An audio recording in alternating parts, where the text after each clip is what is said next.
नमस्कार दोस्तों, मैं हूं ललित मावी और आपका स्वागत है हमारे चैनल पर mindful reads by Lalit Mavi, जहां हम आपके लिए लेकर आते हैं दुनिया की सबसे बेहतरीन और लाइफ चेंजिंग किताबों की समरीज, ताकि आप सिर्फ सुनकर ही सीख सके वो सारे प्रिंसिपल्स और आइडियाज जो लाखों लोगों की जिंदगी बदल चुके हैं।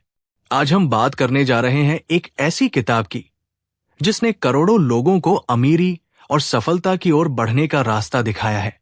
ये किताब है थिंक एंड ग्रो रिच, यानी सोचो और अमीर बनो, जिसे लिखा है नेपोलियन हिल ने। अब जरा सोचिए, साल 1937 में लिखी गई ये किताब आज भी बेस्टसेलर क्यों है? क्योंकि इसमें बताए गए प्रिंसिपल्स कभी पुराने नहीं होते। ये किताब सिर्फ पैसे कमाने के बारे में नहीं है, बल्कि ये हमें सिखाती है कि कैसे हम अपने माइंडसेट, सोच और विश्वास के जरिए किसी भी सपने को हकीकत में बदल सकते हैं। नेपोलियन हिल ने इस किताब को लिखने से पहले 25 साल तक रिसर्च की थी। उन्होंने लगभग 500 से ज्यादा सफल और अमीर लोगों का इंटरव्यू लिया, जिनमें Henry Ford, Thomas Edison, Andrew Carnegie, Graham Bell और कई बड़े उद्योगपति और इन्वेंटर्स शामिल थे। हिल ने उनसे सीखा कि सफलता के पीछे असली सीक्रेट्स क्या है, और फिर उन्होंने उन सारे सीक्रेट्स को इस एक किताब में सिंप्लीफाइड तरीके से लिखा। तो दोस्तों, अगर आप अपनी जिंदगी में अमीरी, सफलता और ग्रोथ चाहते हैं, तो ये किताब आपके लिए खजाना है। और मैं आपको वादा करता हूं कि इस ऑडियो बुक समरी को सुनने के बाद आप भी अपने सपनों को पूरा करने के लिए इंस्पायर्ड और रेडी महसूस करेंगे। तो चलिए शुरू करते हैं इस अद्भुत सफर को नेपोलियन हिल की किताब थिंक एंड ग्रो रिच के साथ। चैप्टर 1, डिजायर, इच्छा की ताकत। हिल कहते हैं कि हर सफलता की शुरुआत डिजायर से होती है। सपना तभी हकीकत बनता है जब हमारे भीतर उसे पाने की जलती हुई चाहत होती है। सिर्फ विश या उम्मीद काफी नहीं है, बल्कि वो इच्छा इतनी गहरी होनी चाहिए कि आप उसे पूरा करने के लिए हर हाल में तैयार हों। एक कहानी, Edwin C Barnes. Napoleon Hill इस प्रिंसिपल को समझाने के लिए एक जबरदस्त कहानी बताते हैं। यह कहानी है एडविन सी बार्न्स की। बार्न्स एक साधारण इंसान था, जिसके पास न पैसे थे न कोई खास डिग्री, लेकिन उसके मन में एक सपना था। वो थॉमस एडिसन, महान इन्वेंटर, का बिजनेस पार्टनर बनना चाहता था। अब सोचिए, यह कितना बड़ा सपना था। उस समय हजारों लोग सिर्फ एडिसन के साथ नौकरी करने का भी सपना नहीं देख पाते थे, और बार्न्स ने तो तय कर लिया था कि वो पार्टनर बनेगा। बार्न्स ने इस इच्छा को इतना स्ट्रांग बना लिया कि उसने तुरंत एक्शन लिया। वो ट्रेन पकड़कर एडिसन के ऑफिस पहुंच गया। कपड़े पुराने थे, जेब खाली थी, लेकिन उसकी आंखों में जलती हुई चाहत थी। जब एडिसन ने उसे देखा तो वो समझ गई कि ये आदमी अलग है। बार्न्स ने पार्टनर बनने की बात तो सीधे नहीं कही, लेकिन उसने वहां एक छोटी सी नौकरी पकड़ ली। अब आप सोच रहे होंगे, पार्टनर बनने का सपना और छोटी नौकरी में क्या कनेक्शन? लेकिन दोस्तों, बार्न्स ने शुरुआत वहीं से की जहां मौका मिला। उसने अपनी इच्छा कभी छोड़ी नहीं। वो एडिसन की कंपनी में पूरी डेडिकेशन से काम करता रहा, और एक दिन ऐसा आया जब एडिसन को अपने फोनोग्राफ मशीन को बेचने के लिए एक अच्छे सेल्समैन की जरूरत थी। बार्न्स ने यह मौका पकड़ लिया और अपनी काबिलियत साबित की। धीरे धीरे एडिसन ने बार्न्स को अपना पार्टनर बना लिया। बार्न्स का सपना पूरा हुआ। लेसन, यह कहानी हमें सिखाती है कि अगर इच्छा सच में गहरी और बर्निंग हो, तो रास्ते खुद बनते चले जाते हैं। डिजायर सिर्फ सपनों में नहीं, बल्कि एक्शन और डिटर्मिनेशन के साथ जिंदा रहती है। डिजायर को रियलिटी बनाने के लिए 6 स्टेप्स नेपोलियन हिल के अनुसार। अपने मन में साफ तय करें कि आप कितना पैसा या सफलता चाहते हैं। यह भी तय करें कि उसके बदले आप क्या देने को तैयार हैं। एक क्लियर तारीख, डेडलाइन तय करें जब तक आप उसे पाना चाहते हैं। एक डिटेल्ड प्लान बनाएं और तुरंत एक्शन लें। अपनी इच्छा को एक क्लियर स्टेटमेंट में लिखें। उस स्टेटमेंट को रोज पढ़ें, सुबह और रात, और विजुअलाइज करें जैसे आपने अपना लक्ष्य हासिल कर लिया हो। नेपोलियन हिल कहते हैं कि जब आप अपनी इच्छा को इतना पक्का कर लेते हैं तो आपका सबकॉन्शियस माइंड भी उसी दिशा में काम करने लगता है। आसान उदाहरण, अगर कोई स्टूडेंट ये ठान ले कि उसे अपने एग्जाम्स में टॉप करना है और वो हर दिन मेहनत करे, विजुलाइज करे और अपने प्लान पर डटा रहे, तो चांसेस बहुत बढ़ जाते हैं कि वो सफल होगा। अगर कोई बिजनेसमैन ठान ले कि उसे अगले साल अपनी कंपनी का रेवेन्यू दोगुना करना है और वो क्लियर एक्शन स्टेप्स ले, तो धीरे धीरे यूनिवर्स उसके फेवर में काम करना शुरू कर देती है। छोटा रिकैप। चैप्टर 1। सफलता की शुरुआत डिजायर से होती है। डिजायर सिर्फ विश नहीं, बल्कि जलती हुई आग होनी चाहिए। एडविन बार्न्स की कहानी हमें ये सिखाती है। नेपोलियन हिल के 6 स्टेप्स डिजायर को हकीकत बनाने के लिए रोड मैप देते हैं। दोस्तों, ये था थिंक एंड ग्रो रिच का पहला प्रिंसिपल, डिजायर। अगले भाग में हम बात करेंगे दूसरे प्रिंसिपल की, जो है फेथ, विश्वास की शक्ति। चैप्टर 2, फेथ, विश्वास की शक्ति। दोस्तों, डिजायर यानी इच्छा हमारी सफलता की पहली सीढ़ी है, लेकिन केवल इच्छा होना ही काफी नहीं है। इच्छा को हकीकत में बदलने के लिए जिस फ्यूल की जरूरत होती है, उसका नाम है फेथ, विश्वास। नेपोलियन हिल कहते हैं, faith is the head chemist of the mind. मतलब, विश्वास वो रसायन है जो हमारी सोच को रियलिटी में बदल देता है। Desire plus faith success. Desire सिर्फ एक बीज है, लेकिन जब हम उस पर विश्वास करते हैं तो वो बीज अंकुरित होकर पेड़ बनता है। अगर आपके पास सपना है लेकिन उस पर विश्वास नहीं है, तो वो सपना अधूरा रह जाएगा। लेकिन अगर आपका विश्वास मजबूत है, तो चाहे हालात कितने भी कठिन क्यों न हो, आप आगे बढ़ते रहेंगे। एक कहानी, राइट ब्रदर्स का विश्वास। सोचिए, अगर राइट ब्रदर्स को यह विश्वास न होता कि इंसान उड़ सकता है, तो क्या आज हवाई जहाज होते? उस समय लोग कहते थे, ये असंभव है। यहां तक कि साइंटिस्ट्स भी मानते थे कि उड़ने वाली मशीन बनाना बेवकूफी है। लेकिन राइट ब्रदर्स ने अपने सपने और विश्वास को मजबूती से पकड़े रखा।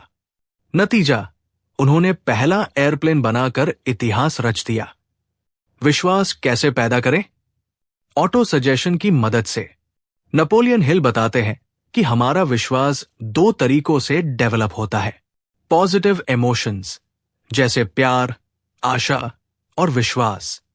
रिपीटेड अफर्मेशंस, यानी बार बार खुद को वही बातें कहना जो आप चाहते हैं। इसी को हिल कहते हैं ऑटो सजेशन, जिसे हम चैप्टर 3 में डिटेल से सीखेंगे। अगर आप रोज खुद से कहते हैं, मैं सफल हो रहा हूं, मैं अपने सपने पूरे कर रहा हूं, मैं आत्मविश्वासी हूं, तो धीरे धीरे आपका सबकॉन्शियस माइंड इन बातों को मानने लगता है। और जब सबकॉन्शियस माइंड इसे सच मान लेता है, तो आपकी एक्शंस भी उसी दिशा में काम करने लगती है। Example, Henry Ford. Henry Ford ने कहा था, whether you think you can or think you can't, you are right. मतलब, अगर आप सोचते हैं कि आप कर सकते हैं, तो आप कर पाएंगे। अगर आप सोचते हैं कि आप नहीं कर सकते, तो वाकई आप नहीं कर पाएंगे। फोर्ड ने बिना किसी बड़ी टेक्निकल शिक्षा के केवल अपने विश्वास और डिटर्मिनेशन से फोर्ड मोटर्स को दुनिया की सबसे बड़ी ऑटोमोबाइल कंपनीज में बदल दिया। Practical steps to build faith. Napoleon Hill के अनुसार, अपने गोल्स को लिखें साफ शब्दों में। डेली अफर्मेशंस बोले, जैसे मैं सफल हूं, मैं हर दिन अपने लक्ष्यों के करीब पहुंच रहा हूं, मेरे अंदर अनलिमिटेड शक्ति है। विजुअलाइज करें, खुद को उस स्थिति में देखें जैसे आप पहले ही अपना सपना पा चुके हैं। पॉजिटिव एनवायरनमेंट में रहें, नकारात्मक लोगों से दूर, सकारात्मक सोच वाले लोगों के साथ। छोटी छोटी जीत सेलिब्रेट करें, इससे आपके भीतर और भी विश्वास पैदा होगा। हिल की वार्निंग। हिल कहते हैं कि जैसे पॉजिटिव फेथ आपकी जिंदगी बदल सकता है, वैसे ही नेगेटिव फेथ यानी डाउट और डर आपको बर्बाद कर सकता है। अगर आप बार बार सोचेंगे कि मुझसे नहीं होगा, मैं फेल हो जाऊंगा, तो वही सच हो जाएगा। इसलिए हमें हमेशा अपने मन को पॉजिटिव अफर्मेशंस और विश्वास से भरना चाहिए। रिकैप। Chapter 2 faith. डिजायर को रियलिटी में बदलने का फ्यूल है फेथ। फेथ हमारी सबकॉन्शियस माइंड को एक्टिवेट करता है। अफर्मेशंस और विजुअलाइजेशन से विश्वास मजबूत होता है। पॉजिटिव फेथ आपको आगे ले जाता है, नेगेटिव फेथ आपको पीछे खींचता है। दोस्तों, ये था थिंक एंड ग्रो रिच का दूसरा प्रिंसिपल, फेथ, विश्वास की शक्ति। अगले भाग में हम सीखेंगे तीसरा प्रिंसिपल, ऑटो सजेशन, आत्म सुझाव, जो विश्वास को और भी गहराई से मजबूत बनाता है। चैप्टर 3, ऑटो सजेशन, आत्म सुझाव। दोस्तों, अब सवाल आता है कि यह विश्वास, फेथ, मजबूत कैसे किया जाए। नेपोलियन हिल कहते हैं कि इसके लिए सबसे प्रभावी तरीका है ऑटो सजेशन। ऑटो सजेशन क्या है? ऑटो सजेशन का मतलब है अपने आप को बार बार वही बातें सुझाना जो आप अपने सबकॉन्शियस माइंड में गहराई से बैठाना चाहते हैं। हमारा सबकॉन्शियस माइंड न्यूट्रल होता है, ये अच्छा बुरा नहीं सोचता। जो भी बात हम इसे बार बार बताते हैं, ये उसे सच मान लेता है और उसी हिसाब से काम करने लगता है। अगर आप खुद से बार बार कहते हैं, मैं कमजोर हूं, मैं नहीं कर सकता, तो सबकॉन्शियस माइंड इसे सच मान लेगा। लेकिन अगर आप खुद से कहते हैं, मैं सफल हूं, मैं कर सकता हूं, तो यह भी सच बन जाएगा। Example, Thomas Edison. एडिसन ने जब पहली बार बल्ब बनाने की कोशिश की तो वो 1000 बार असफल हुए, लेकिन उन्होंने हर बार अपने मन को यही सुझाव दिया कि मैं असफल नहीं हुआ, मैंने बस 1000 ऐसे तरीके खोज लिए जो काम नहीं करते। यानी उन्होंने अपने सबकॉन्शियस माइंड को फेलियर से डरने नहीं दिया। उनकी सेल्फ सजेशन ने ही उन्हें आखिरकार सफलता दिलाई। ऑटो सजेशन कैसे काम करता है? जब आप बार बार किसी थॉट या गोल को दोहराते हैं तो वो आपके सबकॉन्शियस माइंड में इम्प्रिंट हो जाता है। सबकॉन्शियस माइंड उस थॉट को रियलिटी बनाने के लिए क्रिएटिव आइडियाज और एनर्जी पैदा करता है। धीरे धीरे आपकी आदतें और एक्शंस उसी दिशा में जाने लगते हैं। प्रैक्टिकल स्टेप्स, नेपोलियन हिल के अनुसार, गोल स्टेटमेंट लिखें। साफ साफ लिखें कि आप क्या चाहते हैं, जैसे पैसा, health, career success. Positive words का इस्तेमाल करें। हमेशा अफर्मेशंस पॉजिटिव और प्रेजेंट टेंस में बोलें। मुझे गरीबी नहीं चाहिए, मैं समृद्ध हूं, मैं अमीर बन रहा हूं। डेली 2 टाइम्स पढ़े, सुबह उठते ही और रात को सोने से पहले। इमोशन जोड़े, सिर्फ मैकेनिकल वर्ड्स मत बोलें। अपने दिल से महसूस करें कि आप वही हैं जो आप बोल रहे हैं। विजुअलाइजेशन करें, आंखें बंद करके खुद को इमेजिन करें कि आपने गोल पा लिया है। एक कहानी, एक गरीब लड़के का सपना। नेपोलियन हिल एक उदाहरण देते हैं एक ऐसे लड़के का जिसकी फैमिली बहुत गरीब थी। उस लड़के ने रोज अपने आप से कहा, मैं बड़ा होकर एक सफल बिजनेसमैन बनूंगा। वो हर दिन यही वाक्य दोहराता और विजुअलाइज करता। धीरे धीरे उसका कॉन्फिडेंस बढ़ता गया, अपॉर्चुनिटीज आने लगी और सचमुच वो एक सफल बिजनेसमैन बन गया। यह है ऑटो सजेशन की ताकत। हिल की सलाह, कभी भी नेगेटिव सजेशन मत दो, क्योंकि सबकॉन्शियस माइंड नेगेटिव और पॉजिटिव में फर्क नहीं करता। अगर आप कहते हैं मैं फेल न हो जाऊं, तो सबकॉन्शियस सिर्फ फेल पकड़ लेगा। इसलिए हमेशा पॉजिटिव और क्लियर सजेशंस दो। Recap, chapter 3, auto suggestion. Auto suggestion मतलब खुद को बार बार वही पॉजिटिव बातें कहना। सबकॉन्शियस माइंड न्यूट्रल है, जो उसे रिपीटेडली बताया जाता है वो उसे सच मान लेता है। Positive affirmations plus visualisation, strong belief plus success actions. Negative suggestion से हमेशा बचें। दोस्तों, ये था थिंक एंड ग्रो रिच का तीसरा प्रिंसिपल, ऑटो सजेशन, आत्म सुझाव। अगले भाग में हम सीखेंगे चौथा प्रिंसिपल, स्पेशलाइज्ड नॉलेज, विशेष ज्ञान। यानी कैसे जनरल नॉलेज से ज्यादा महत्वपूर्ण होता है स्पेसिफिक और फोकस्ड ज्ञान। चैप्टर 4, स्पेशलाइज्ड नॉलेज, विशेष ज्ञान। दोस्तों, हमने अब तक 3 प्रिंसिपल्स सीखे। डिजायर, इच्छा की ताकत, फेथ, विश्वास की शक्ति, ऑटो सजेशन, आत्म सुझाव। अब बारी है चौथे प्रिंसिपल की, जो है स्पेशलाइज्ड नॉलेज, विशेष ज्ञान। General knowledge versus specialised knowledge. Napoleon Hill कहते हैं कि सिर्फ जनरल नॉलेज से कोई अमीर नहीं बनता। जनरल नॉलेज यूजफुल तो है, लेकिन ये पावर नहीं देता। उदाहरण के लिए, एक स्कूल टीचर के पास जनरल नॉलेज बहुत होता है, लेकिन जरूरी नहीं कि वो उससे अमीर बन जाए। दूसरी तरफ, एक इंजीनियर, डॉक्टर या बिजनेस ओनर के पास स्पेशलाइज्ड नॉलेज होता है। वे उस नॉलेज को प्रैक्टिकली यूज करके पैसे और सफलता पा सकते हैं। Example, Henry Ford. Henry Ford की फॉर्मल एजुकेशन ज्यादा नहीं थी। वो कई कॉम्प्लेक्स सवालों का जवाब नहीं जानते थे। एक बार कुछ पत्रकारों ने उनका मजाक उड़ाया कि फोर्ड अशिक्षित है। तो फोर्ड ने जवाब दिया, मेरे पास एक्सपर्ट्स की पूरी टीम है। अगर मुझे किसी सवाल का जवाब नहीं पता, तो मैं एक बटन दबाकर अपने किसी एक्सपर्ट से पूछ लेता हूं। यानी फोर्ड को सब कुछ खुद जानने की जरूरत नहीं थी। उन्होंने अपना एम्पायर स्पेशलाइज्ड नॉलेज वाले लोगों की मदद से खड़ा किया। स्पेशलाइज्ड नॉलेज क्यों जरूरी है? जनरल नॉलेज बहुत फैलावलीय होता है, लेकिन प्रैक्टिकल यूज में कम आता है। स्पेशलाइज्ड नॉलेज फोकस्ड होता है और उसे बिजनेस, जॉब या किसी गोल के लिए डायरेक्टली अप्लाई किया जा सकता है। नॉलेज को ऑर्गेनाइज और प्लान करके ही पैसा और सफलता में बदला जा सकता है। Example, doctors, lawyers. एक डॉक्टर अगर जनरल बायोलॉजी ही जानता रहे तो वो सक्सेसफुल नहीं होगा, लेकिन अगर वो हार्ट सर्जरी में स्पेशलिस्ट बनता है तो उसकी वैल्यू बहुत बढ़ जाती है। एक लॉयर अगर हर फील्ड में थोड़ी थोड़ी नॉलेज रखे तो एवरेज रहेगा, लेकिन अगर वो सिर्फ कॉर्पोरेट लॉ या क्रिमिनल लॉ में एक्सपर्ट है तो उसकी इनकम कई गुना ज्यादा होगी। Practical steps. नेपोलियन हिल के अनुसार, अपने गोल को आइडेंटिफाई करें।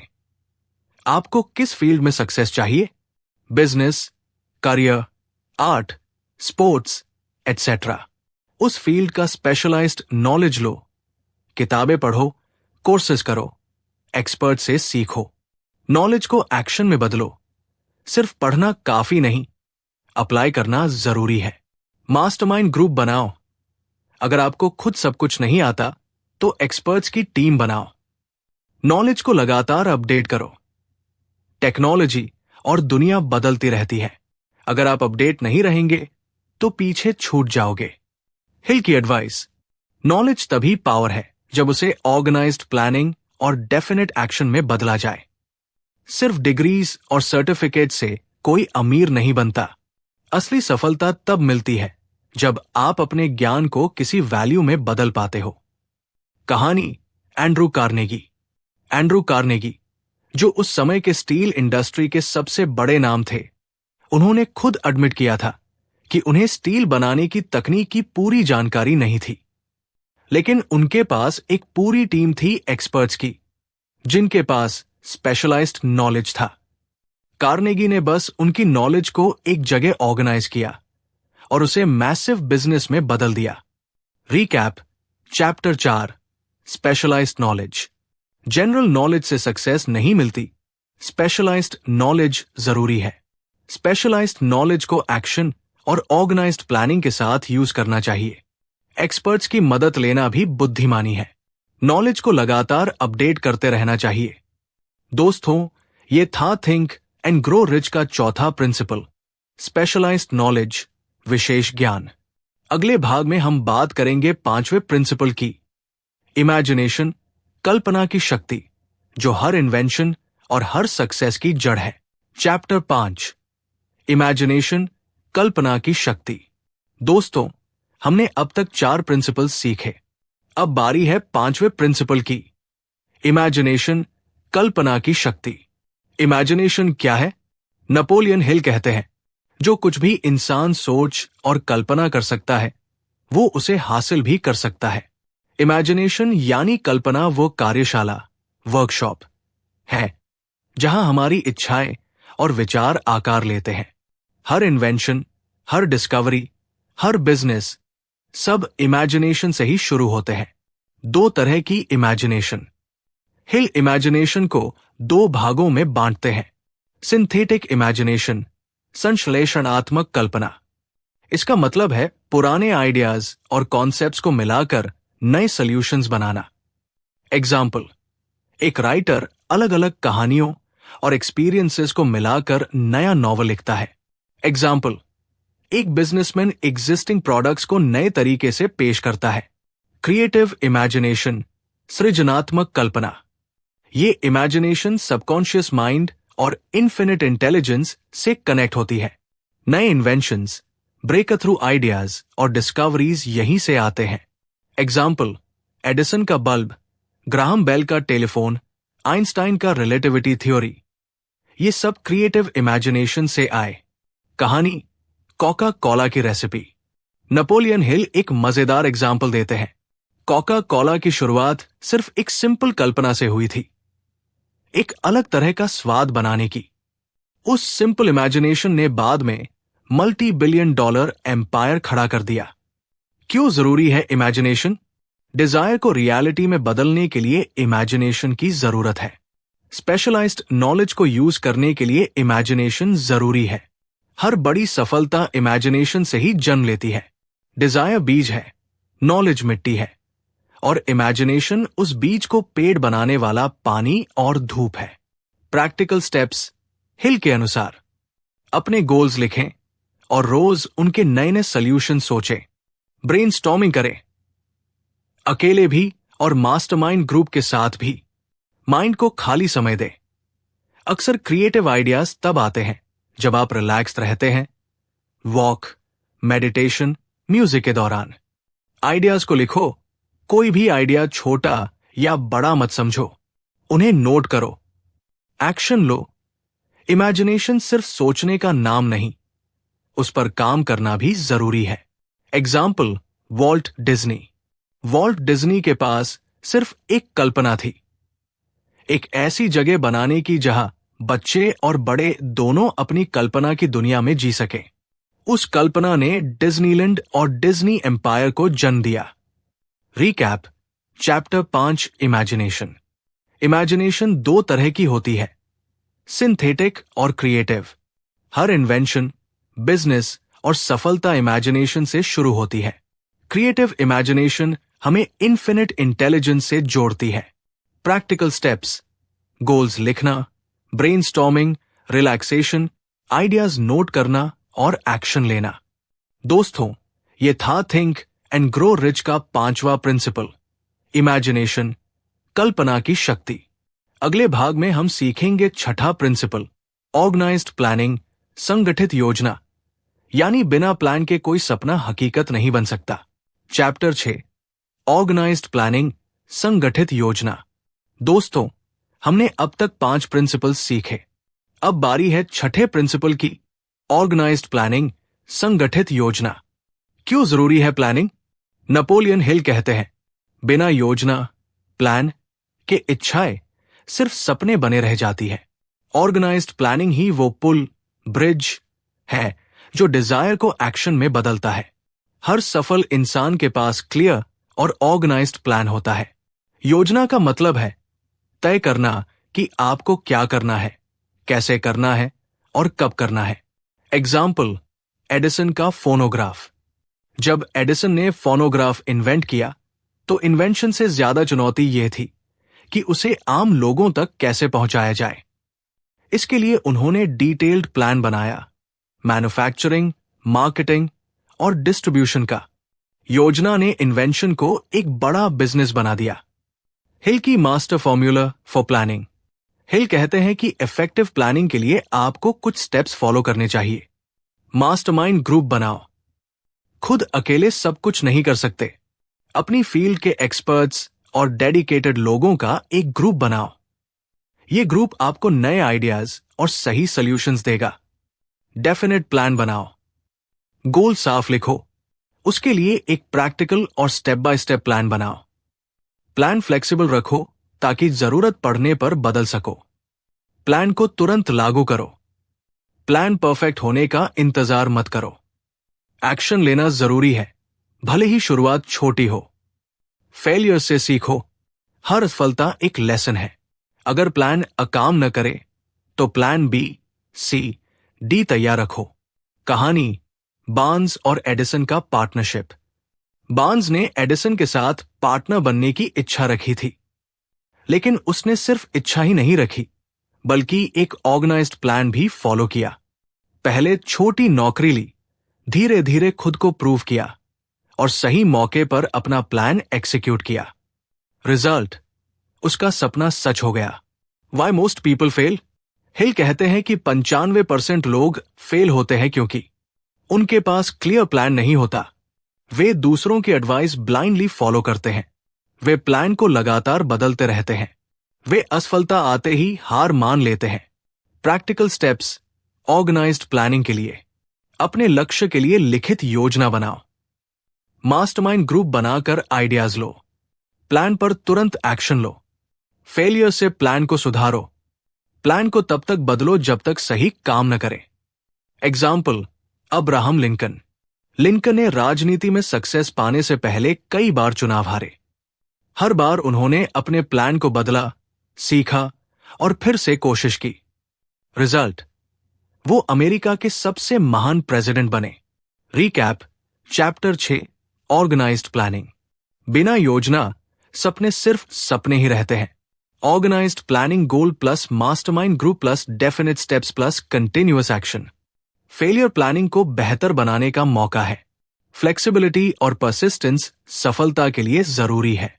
दोस्तों, ये था थिंक एंड ग्रो रिच का छठा प्रिंसिपल, ऑर्गेनाइज्ड प्लानिंग, संगठित योजना। अगले भाग में हम सीखेंगे सातवां प्रिंसिपल, डिसीजन, निर्णय लेने की शक्ति, जो सक्सेसफुल और अनसक्सेसफुल लोगों के बीच सबसे बड़ा फर्क पैदा करता है। चैप्टर 7, डिसीजन, निर्णय लेने की शक्ति। दोस्तों, हमने अब तक 6 प्रिंसिपल्स सीखे। अब बारी है 7वें प्रिंसिपल की, डिसीजन, निर्णय लेने की शक्ति। क्यों जरूरी है डिसीजन? नेपोलियन हिल कहते हैं, सफल लोगों की पहचान यह है कि वे जल्दी और दृढ़ निर्णय लेते हैं और धीरे धीरे ही उसे बदलते हैं। असफल लोग या तो निर्णय ही नहीं ले पाते या फिर बार बार अपना निर्णय बदलते रहते हैं। मतलब, निर्णय लेना सफलता और असफलता के बीच सबसे बड़ा अंतर है। कहानी, अमेरिकी स्वतंत्रता की घोषणा। 1776 में अमेरिका के 56 नेताओं ने डिक्लेरेशन ऑफ इंडिपेंडेंस पर हस्ताक्षर किए। ये उनके जीवन का सबसे बड़ा निर्णय था। उन्हें पता था कि अगर वे हार गए तो उन्हें फांसी दी जाएगी। फिर भी उन्होंने ये निर्णय लिया और उस पर डटे रहे। रिजल्ट, अमेरिका आजाद हुआ। क्यों लोग निर्णय लेने से डरते हैं? फियर ऑफ क्रिटिसिज्म, आलोचना का डर। लोग सोचते हैं कि अगर डिसीजन गलत हुआ तो लोग हंसेंगे। ओवरथिंकिंग, बहुत ज्यादा सोचते सोचते एक्शन ही नहीं लेते। डिपेंडेंट माइंडसेट, दूसरों की राय पर ज्यादा भरोसा करना। लैक ऑफ कॉन्फिडेंस, खुद पर विश्वास न होना। Example, Henry Ford. Henry Ford अपने दृढ़ निर्णयों के लिए जाने जाते थे। एक बार उन्होंने मॉडल टी कार बनाने और उसे मास प्रोडक्शन में लॉन्च करने का निर्णय लिया। कई एडवाइजर्स ने कहा, यह रिस्क है, लोग इसे नहीं खरीदेंगे। लेकिन फोर्ड ने अपना निर्णय नहीं बदला। नतीजा, मॉडल टी कार ने ऑटोमोबाइल इंडस्ट्री को बदल दिया और फोर्ड को मल्टी मिलियनेयर बना दिया। प्रैक्टिकल स्टेप्स डिसीजन लेने के लिए: खुद सोचो और खुद निर्णय लो। दूसरों की राय सुनो, लेकिन अंतिम निर्णय खुद करो। जल्दी फैसला करो, बहुत देर तक सोचते रहने से मौके निकल जाते हैं। निर्णय पर डटे रहो।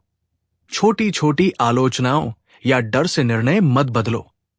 फियर ऑफ क्रिटिसिज्म से बचो, लोग हमेशा कुछ न कुछ कहेंगे।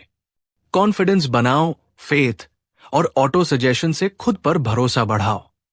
कहानी, एंड्रू कार्नेगी। एंड्रू कार्नेगी ने नेपोलियन हिल को रिसर्च के लिए 20 साल देने का डिसीजन लिया। अगर कार्नेगी डिसीजन न लेते तो ये किताब थिंक एंड ग्रो रिच कभी न लिखी जाती। उनके एक निर्णायक कदम ने करोड़ों लोगों की जिंदगी बदल दी। Recap, chapter 7, decision. सक्सेसफुल लोग जल्दी और दृढ़ निर्णय लेते हैं। असफल लोग डिसीजन लेने में देर करते हैं और बार बार बदलते रहते हैं। फियर ऑफ क्रिटिसिज्म और ओवरथिंकिंग डिसीजन लेने की सबसे बड़ी बाधा है। डिसीजन ही सपनों को रियलिटी में बदलने का टर्निंग पॉइंट होता है। दोस्तों, ये था थिंक एंड ग्रो रिच का 7वां प्रिंसिपल, डिसीजन, निर्णय लेने की शक्ति। अगले भाग में हम सीखेंगे 8वां प्रिंसिपल, परसिस्टेंस, दृढ़ता, यानी कठिनाइयों और असफलताओं के बावजूद डटे रहना। चैप्टर 8, परसिस्टेंस, दृढ़ता। दोस्तों, अब तक हमने 7 प्रिंसिपल्स सीखे। अब बारी है 8वें प्रिंसिपल की, परसिस्टेंस, दृढ़ता। दृढ़ता क्यों जरूरी है?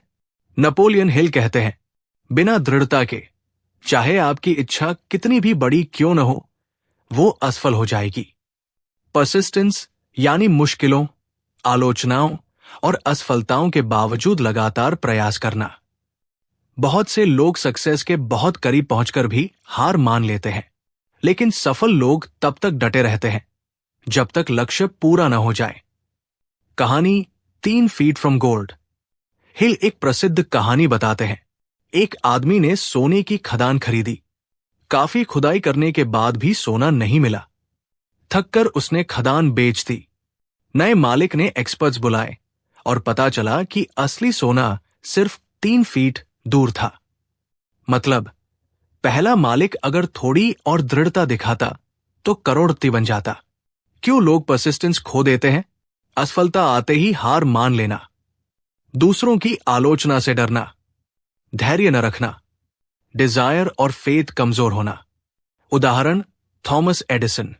एडिसन ने बल्ब बनाने की कोशिश में हजारों बार असफलता पाई, लेकिन उन्होंने परसिस्टेंस नहीं छोड़ा। उन्होंने कहा, मैं असफल नहीं हुआ, मैंने बस 10,000 तरीके खोज लिए जो काम नहीं करते। और अंत में उन्होंने दुनिया को रोशनी दी। 4 कीज टू बिल्ड परसिस्टेंस, हिल के अनुसार। डेफिनेट पर्पस, जब आपका गोल क्लियर होगा तब परसिस्टेंस आएगी। डिजायर, मजबूत इच्छा आपको हर कठिनाई से लड़ने की ताकत देगी। सेल्फ रिलायंस, खुद पर भरोसा रखना। विल पावर हैबिट, रोज डिसिप्लिन से एक्शन लेते रहना। Example, Abraham Lincoln. लिंकन ने कई बार चुनाव हारे, बिजनेस में असफल रहे, लेकिन उन्होंने परसिस्टेंस नहीं छोड़ा। रिजल्ट, वे अमेरिका के महानतम नेताओं में से एक बने। प्रैक्टिकल टिप्स, परसिस्टेंस बनाने के लिए हर दिन छोटे छोटे एक्शन लेते रहो। फेलियर्स को लेसन की तरह लो। अपने गोल्स को रोज याद करो। ऑटो सजेशन, पॉजिटिव लोगों के साथ रहो। जब थक जाओ तो याद करो कि क्यों शुरू किया था। Recap, chapter 8, persistence. सक्सेस का सबसे बड़ा सीक्रेट है परसिस्टेंस। असफलता और बाधाएं टेम्पररी होती हैं, हार मान लेना परमानेंट है। थॉमस एडिसन, अब्राहम लिंकन जैसे महान लोग परसिस्टेंस से ही सफल हुए। Strong Dzire plus definite purpose plus will power, unstoppable persistence. दोस्तों, ये था थिंक एंड ग्रो रिच का 8वां प्रिंसिपल, परसिस्टेंस, दृढ़ता। अगले भाग में हम सीखेंगे 9वां प्रिंसिपल, द मास्टरमाइंड समूह, यानी कलेक्टिव ब्रेन पावर की ताकत। चैप्टर 9, द मास्टरमाइंड समूह। दोस्तों, अब तक हमने 8 प्रिंसिपल्स सीखे। अब बारी है 9वें प्रिंसिपल की, द मास्टरमाइंड समूह। मास्टरमाइंड क्या है? नेपोलियन हिल के अनुसार 2 या 2 से अधिक दिमाग जब एक निश्चित उद्देश्य के लिए समरसता में काम करते हैं तो वे एक तीसरी शक्ति उत्पन्न करते हैं, एक मास्टरमाइंड। मतलब, जब लोग मिलकर सोचते और काम करते हैं तो उनकी कंबाइंड एनर्जी, आइडियाज और विजडम अकेले व्यक्ति से कहीं ज्यादा शक्तिशाली होती है। कहानी, हेनरी फोर्ड और उनका मास्टरमाइंड। हेनरी फोर्ड खुद इंजीनियर नहीं थे, लेकिन उन्होंने अपने चारों ओर एक्सपर्ट्स की एक टीम बनाई। Mechanics, designers, managers. फोर्ड ने कहा, मुझे सब कुछ खुद नहीं आना चाहिए, मुझे बस सही लोगों को चुनना है। उनकी यही टीम उनका मास्टरमाइंड थी, जिसने फोर्ड मोटर कंपनी को दुनिया का इंडस्ट्रियल जायंट बना दिया। क्यों मास्टरमाइंड जरूरी है? अकेले इंसान के पास लिमिटेड नॉलेज होती है, दूसरे लोगों से नए आइडियाज और पर्सपेक्टिव्स मिलते हैं, इमोशनल सपोर्ट और मोटिवेशन मिलता है, कलेक्टिव एनर्जी और ब्रेनस्टॉर्मिंग से प्रॉब्लम्स जल्दी सॉल्व होती है। Example, Andrew Carnegie. कार्नेगी ने ओपनली स्वीकार किया कि उनकी संपत्ति और सफलता उनकी मास्टरमाइंड ग्रुप की वजह से थी। उन्होंने कहा, मैं उन लोगों की टीम बनाकर अमीर हुआ जो मुझसे ज्यादा जानते थे। मास्टरमाइंड ग्रुप बनाने के स्टेप्स। सही लोग चुनो जिनके पास अलग अलग ज्ञान और अनुभव हो। कॉमन पर्पस तय करो। सबका फोकस एक गोल पर होना चाहिए। हार्मनी, समरसता जरूरी है। कॉन्फ्लिक्ट से बचो, टीम स्पिरिट बनाओ। रेगुलर मीटिंग्स, आइडियाज और प्रोग्रेस पर लगातार चर्चा करो। गिव टेक, सिर्फ लेना मत, ग्रुप को वैल्यू भी दो। प्रैक्टिकल एग्जाम्पल, आज के समय में एक स्टार्टअप फाउंडर अगर अकेला काम करेगा तो शायद धीमी ग्रोथ होगी, लेकिन अगर वो टेक एक्सपर्ट, मार्केटिंग एक्सपर्ट और फाइनेंस एक्सपर्ट को साथ लाता है तो ग्रोथ कई गुना तेज हो जाएगी। यही है मास्टरमाइंड का जादू। नेपोलियन हिल का वार्निंग, अगर आपके आसपास नेगेटिव लोग हैं तो वे आपकी सोच को कमजोर करेंगे। इसलिए अपने मास्टरमाइंड ग्रुप में केवल पॉजिटिव, गोल ओरिएंटेड और एम्बिशियस लोगों को ही शामिल करें। Recap, chapter 9 the mastermind. Mastermind 2 या अधिक दिमागों का समरसता में मिलकर काम करना। ये एक नई ऊर्जा और क्रिएटिव पावर पैदा करता है। हेनरी फोर्ड, एंड्रू कार्नेगी जैसे लीडर्स ने इसी प्रिंसिपल से साम्राज्य खड़े किए। अकेले नहीं, बल्कि सही लोगों के साथ मिलकर काम करना ही असली ताकत है। दोस्तों, ये था थिंक एंड ग्रो रिच का नोवा प्रिंसिपल, द मास्टरमाइंड समूह। अगले भाग में हम सीखेंगे 10वां principle, the mystery of sex transmutation, यौन ऊर्जा का रूपांतरण, यानी सबसे बड़ी क्रिएटिव फोर्स को सफलता में बदलना। Chapter 10, the mystery of sex transmutation, यौन ऊर्जा का रूपांतरण। दोस्तों, अब तक हमने 9 प्रिंसिपल्स सीखे। अब बारी है 10वें प्रिंसिपल की, the mystery of sex transmutation, यौन ऊर्जा का रूपांतरण। सेक्स ट्रांसम्यूटेशन क्या है? नेपोलियन हिल कहते हैं, सेक्स एनर्जी इंसान के पास मौजूद सबसे पावरफुल एनर्जी है। इसे अगर सही दिशा दी जाए तो ये क्रिएटिविटी, एम्बिशन और जीनियस में बदल सकती है। ट्रांसम्यूटेशन का मतलब है एक रूप से दूसरे रूप में बदलना, यानी यौन ऊर्जा को सिर्फ फिजिकल प्लेजर में खर्च करने के बजाय उसे मेंटल, स्पिरिचुअल और क्रिएटिव एनर्जी में बदल देना। क्यों सेक्स एनर्जी इतनी पावरफुल है? ये सबसे गहरी और प्राकृतिक इच्छा है। इंसान की इमोशंस को सबसे ज्यादा जगाने वाली शक्ति यही है। अगर इसे कंट्रोल और चैनलाइज किया जाए तो ये मोटिवेशन, इमेजिनेशन और परसिस्टेंस को कई गुना बढ़ा देती है। एग्जाम्पल, महान नेताओं का सीक्रेट।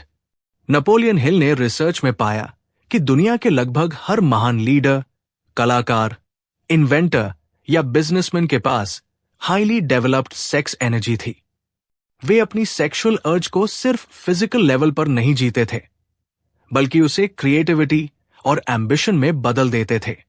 यही वजह है कि वे दूसरों से अलग खड़े हुए। कहानी, Napoleon Bonaparte. Napoleon Bonaparte France का महान सैन्य नेता था। उसकी एनर्जी और करिश्मा का एक बड़ा कारण उसकी सेक्सुअल एनर्जी थी।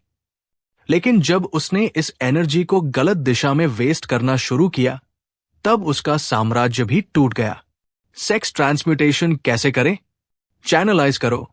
सेक्सुअल अर्ज को सिर्फ फिजिकल लेवल पर सैटिस्फाई ना करो। उसे कला, संगीत, लेखन, बिजनेस या किसी कंस्ट्रक्टिव काम में लगाओ। क्रिएटिव वर्क में यूज करो। जब भी एनर्जी हाई लगे तो उसे राइटिंग, इनोवेशन, प्लानिंग या किसी प्रोजेक्ट में डालो। हेल्दी रिलेशनशिप्स, सही पार्टनर से इमोशनल सपोर्ट और इंस्पिरेशन मिलता है। सेल्फ कंट्रोल, हर इच्छा को तुरंत पूरा करने की आदत छोड़ो। डिसिप्लिन बनाओ। इमेजिनेशन से जोड़ो। सेक्स एनर्जी इमेजिनेशन को बहुत बूस्ट करती है। इसे नए आइडियाज बनाने में यूज करो। प्रैक्टिकल एग्जाम्पल, आज के समय में कई एंटरप्रेन्योर्स कहते हैं कि उनकी सबसे बड़ी एनर्जी मॉर्निंग में होती है। अगर वो एनर्जी डिस्ट्रैक्शन में वेस्ट हो जाए तो दिन कमजोर जाता है, लेकिन अगर वही एनर्जी काम, क्रिएटिविटी या प्लानिंग में लगाई जाए तो प्रोडक्टिविटी कई गुना बढ़ जाती है। नेपोलियन हिल की इंसाइट, उन्होंने कहा कि ज्यादातर लोग इस प्रिंसिपल को समझ ही नहीं पाते, लेकिन जिन लोगों ने इसे कंट्रोल करना और सही दिशा देना सीख लिया, उन्होंने एक्स्ट्राऑर्डिनरी सक्सेस पाई। Recap, chapter 10, sex transmutation.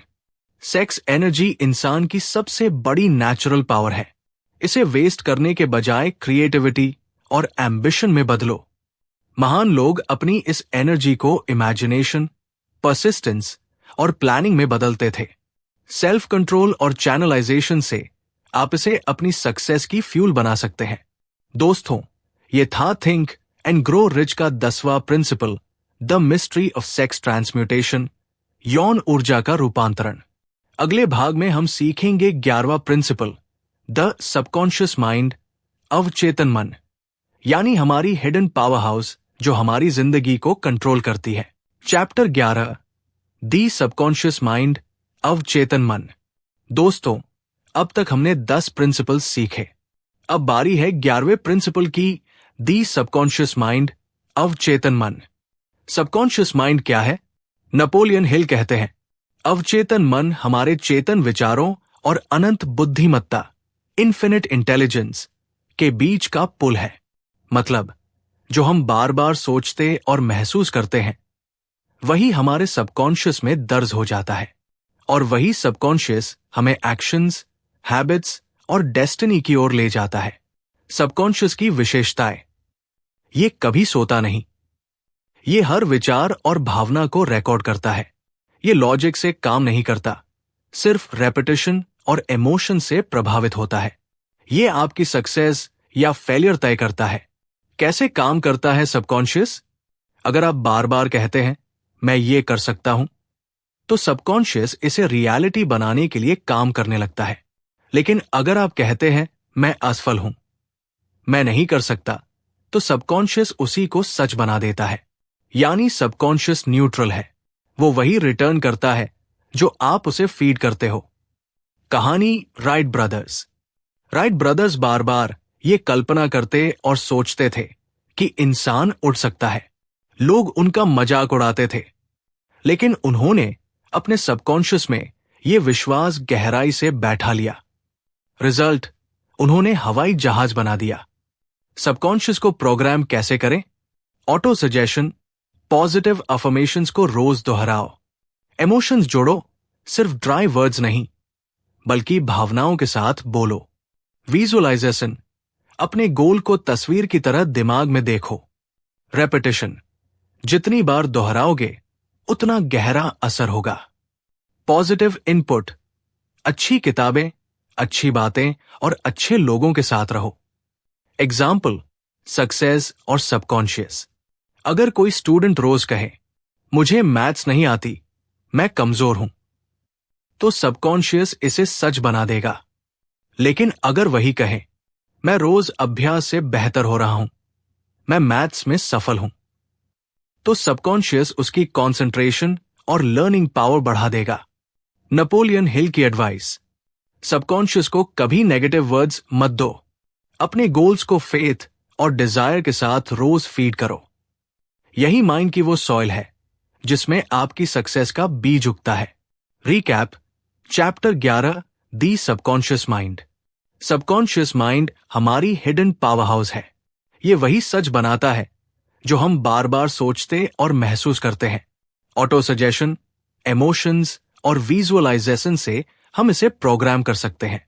Positive सोच और रेपिटेशन से सबकॉन्शियस हमारी सक्सेस को अट्रैक्ट करता है। दोस्तों, ये था थिंक एंड ग्रो रिच का 11वां प्रिंसिपल, दी सबकॉन्शियस माइंड, अवचेतन मन।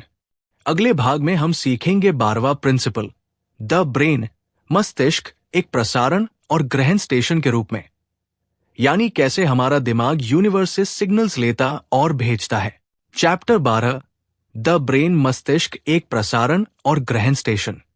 दोस्तों, अब तक हमने 11 प्रिंसिपल्स सीखे। अब बारी है 12वें प्रिंसिपल की, द ब्रेन, मस्तिष्क एक ब्रॉडकास्टिंग और रिसीविंग स्टेशन के रूप में। दिमाग सिर्फ सोचने का यंत्र नहीं। नेपोलियन हिल कहते हैं, मानव मस्तिष्क एक रेडियो स्टेशन की तरह है। ये विचारों की तरंगे प्रसारित, ट्रांसमिट और ग्रहण, रिसीव करता है। मतलब हमारा माइंड सिर्फ आइडियाज बनाता ही नहीं, बल्कि वो बाहर से आइडियाज रिसीव भी करता है।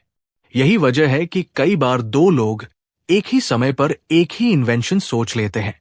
ब्रेन और थॉट्स की फ्रीक्वेंसी। थॉट्स असल में एनर्जी है।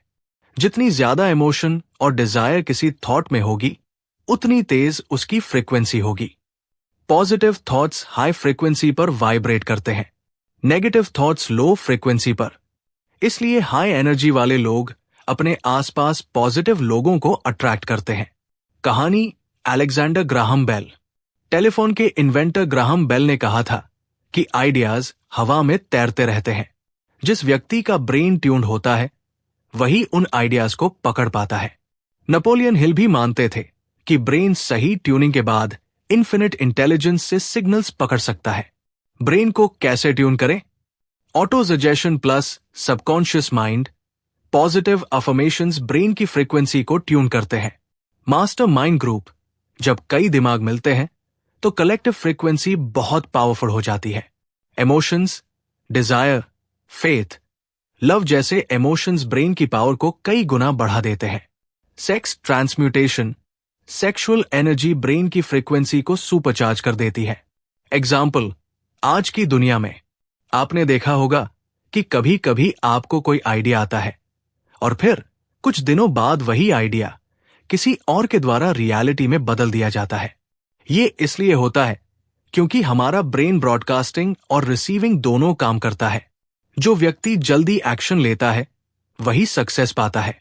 नेपोलियन हिल की एडवाइस। अपने ब्रेन को नेगेटिव थॉट्स से बचाओ। उसे बार बार सक्सेस, वेल्थ और अचीवमेंट की फ्रीक्वेंसी पर ट्यून करो। आपका ब्रेन यूनिवर्स से नए आइडियाज और इंस्पिरेशंस खींच लेगा। Recap. Chapter 12 the brain. Brain एक ब्रॉडकास्टिंग और रिसीविंग स्टेशन है। थॉट्स एनर्जी है जिनकी फ्रीक्वेंसी इमोशन से तय होती है। पॉजिटिव ट्यूनिंग से हम इन्फिनिट इंटेलिजेंस से कनेक्ट हो सकते हैं। मास्टरमाइंड, ऑटो सजेशन और सेक्स ट्रांसम्यूटेशन ब्रेन की शक्ति को मल्टीप्लाई करते हैं। दोस्तों, ये था थिंक एंड ग्रो रिच का 12वां प्रिंसिपल, द ब्रेन। मस्तिष्क एक प्रसारण और ग्रहण station.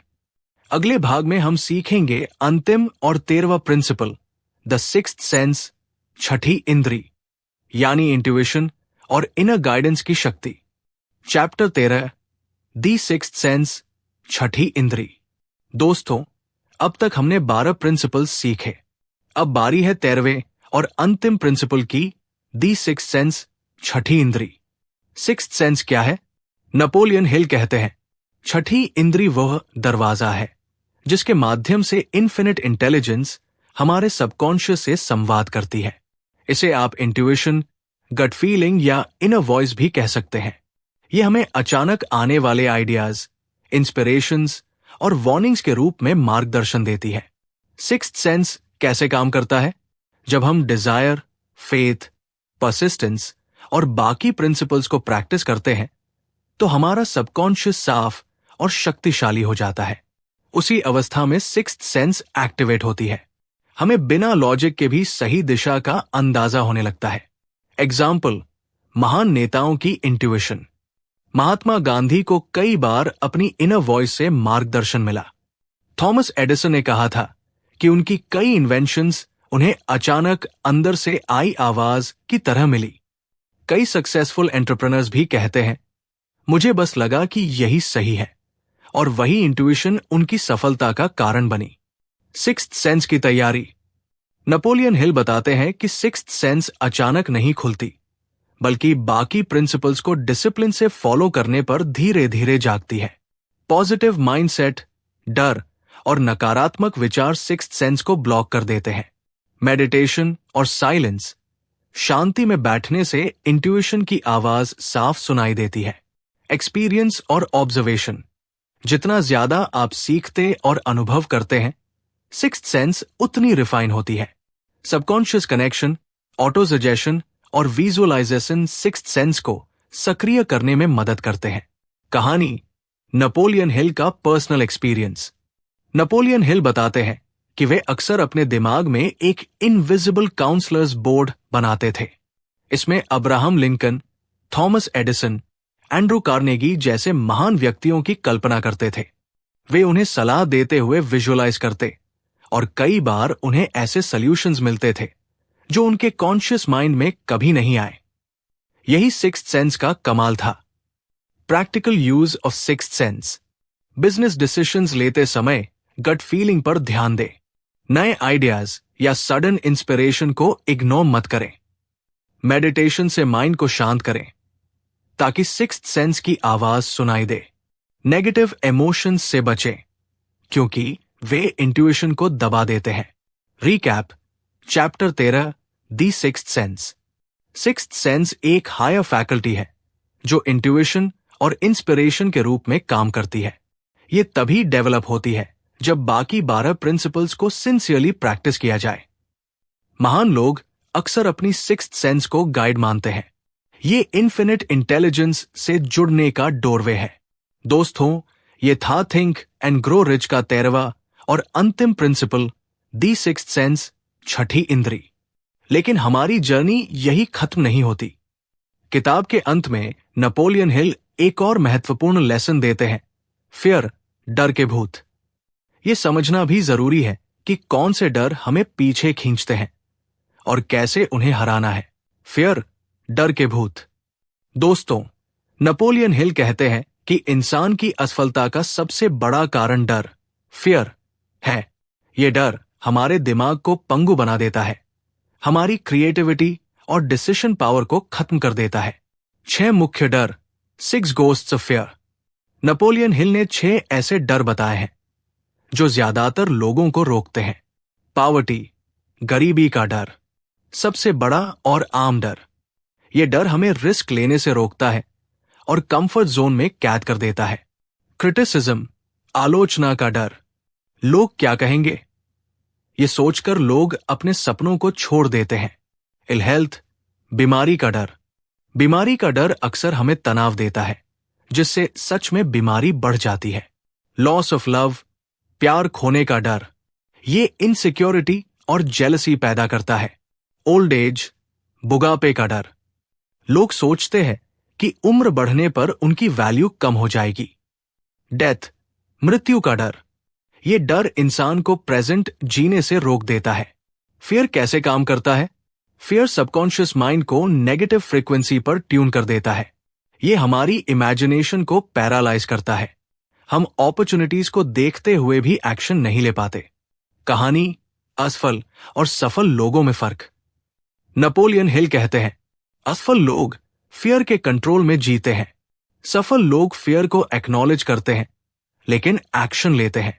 Henry Ford, Andrew Carnegie, Thomas Edison, इन सभी ने डर महसूस किया लेकिन उन्होंने उसे अपनी स्पीड धीमी नहीं करने दी।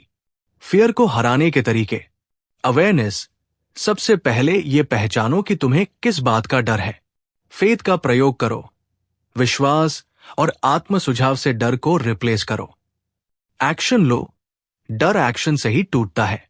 पॉजिटिव एनवायरनमेंट, नेगेटिव लोगों और बातों से दूर रहो। विजुअलाइजेशन, अपने गोल की तस्वीर देखो, डर पर नहीं, सक्सेस पर ध्यान दो। प्रैक्टिकल एग्जाम्पल, एक एंटरप्रेन्योर को बिजनेस शुरू करने से डर लगता है। अगर फेल हुआ तो? लेकिन अगर वही डर उसे एक्शन लेने से रोक देता है तो वो कभी जान ही नहीं पाएगा कि वो सक्सीड कर सकता था। एक्शन लेने पर चाहे रिजल्ट सक्सेस हो या फेलियर, दोनों ही सिचुएशंस उसे आगे बढ़ाएंगी। रिकैप, फियर, डर के भूत। फियर हमारी सबसे बड़ी रुकावट है। Poverty, criticism, ill health, loss of love, old age और डेथ, ये 6 मुख्य डर हैं। फियर इमेजिनेशन को बंद करता है और डिसीजंस को कमजोर करता है। फेथ, एक्शन और पॉजिटिव थिंकिंग से हर डर को जीता जा सकता है। दोस्तों, ये था थिंक एंड ग्रो रिच का अंतिम बोनस लेसन, फियर, डर के भूत। अब हमने इस किताब के सभी प्रिंसिपल्स और लेसन्स को विस्तार से समझ लिया है। दोस्तों, आपने थिंक एंड ग्रो रिच की ये पूरी ऑडियो बुक समरी सुनी। इस किताब के प्रिंसिपल्स ने दुनिया के करोड़ों लोगों की जिंदगी बदली है और अगर आप इन्हें सिंसियरली फॉलो करते हैं तो ये आपकी जिंदगी भी बदल सकते हैं। याद रखिए, सफलता किसी एक रात का जादू नहीं है। ये लगातार सही प्रिंसिपल्स को फॉलो करने और अपने दिमाग को ट्रेन करने का नतीजा है। अगर आपको ये समरी पसंद आई हो तो हमारे चैनल को लाइक करें, कमेंट करके अपने विचार बताएं और सब्सक्राइब जरूर करें ताकि आपको और भी ऐसी लाइफ चेंजिंग समरीज मिलती रहें। आपका बहुत बहुत धन्यवाद कि आपने हमारे साथ ये पूरी जर्नी तय की। आपके सपने सच हो, यही शुभकामना है।